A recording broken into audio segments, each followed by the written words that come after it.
কি বলবেন? হ্যাঁ, আমরা হচ্ছে 22 স্টেট পাস আজকে শিক্ষামন্ত্রী শিলিগুড়ি আসছেন, ওনার সাথে দেখা করতে আসি। তো অনেক ঠেলাঠেলির পরে দেখা করার সুযোগ হলো এবং খুবই একটা ভালো খবর।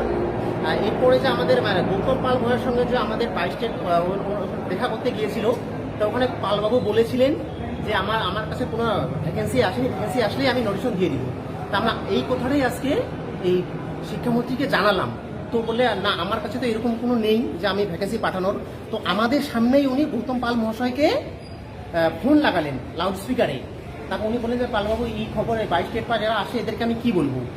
তারপর স্যার গৌতম পাল মহাশয় আমাদের মাস্টার মহাশয় শিক্ষামন্ত্রীকে বললেন যে এই ব্যাপার। তো উনি বললেন তাহলে আমি এখন কি করার আছে, বলে আমাকে নোটিফিকেশন পাঠান, আমি হচ্ছে 24 ঘন্টার ভিতরে ভ্যাকেন্সি পাঠালে 24 ঘন্টার ভিতরে আমি নোটিশন দিয়ে দেবো। তারপরে স্যার বললেন যে এখন কেন তাহলে আটকে আছে, বলে ওবিসির জন্য। তাহলে বলছে ওবিসি কেস 28 তারিখে মিটে যাবে, আমি 3 দিন পরে নোটিশন পাঠিয়ে দিব, ভ্যাকেন্সি পাঠিয়ে দিব। তারপর পালবাবু বললেন যে ঠিক আছে, তাহলে আমি 24 ঘন্টার মধ্যে আমি নোটিশন দিয়ে দিব। এরা আমাদের সামনেই স্যারকে কল করেছিলেন। তো বাকি আরও মেম্বার আছে, ওনারা যদি আজকে আমাদের শিক্ষামন্ত্রী মহাশয়ের সঙ্গে আমরা দেখা করলাম। তো দেখা করে উনি আমাদের কথাগুলো শুনলেন, আমাদের যে ঐক্যমঞ্চের তরফ থেকে যে চিঠি দেওয়ার ছিল ওটা দিলাম।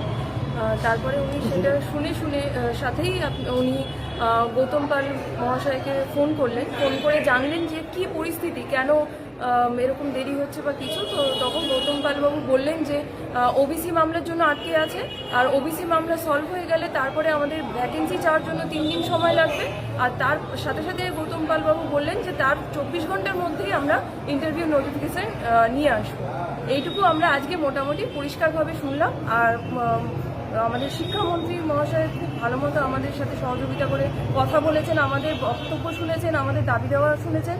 তো আমাদের খুবই ভালো লেগেছে। আমরা একটা পজিটিভ দিক দেখতে পাচ্ছি যে আগামীতে ইন্টারভিউ নোটিফিকেশন আসতে খুব বেশি দেরি নেই, এটা আমরা বলতে পারি। কতটা খুশি? কতটা খুশি? আপাতত ভালো লাগছে, কিন্তু বাকিটা এখন ইন্টারভিউ নোটিফিকেশন এলে বোঝা যাবে কি হয়। মানে স্যার শিক্ষামন্ত্রী আর মানে পর্ষদ সভাপতির কথা অনুযায়ী মানে ফেব্রুয়ারি মাসের নোটিফিকেশন আসছে 100%। ওনারা সময়ও দিয়েছেন যে 3 দিনের মধ্যে ভ্যাকেন্সি পাঠাবো এবং 24 ঘন্টা পরে নোটিফিকেশন দিব। এটাই ফাইনাল খবর।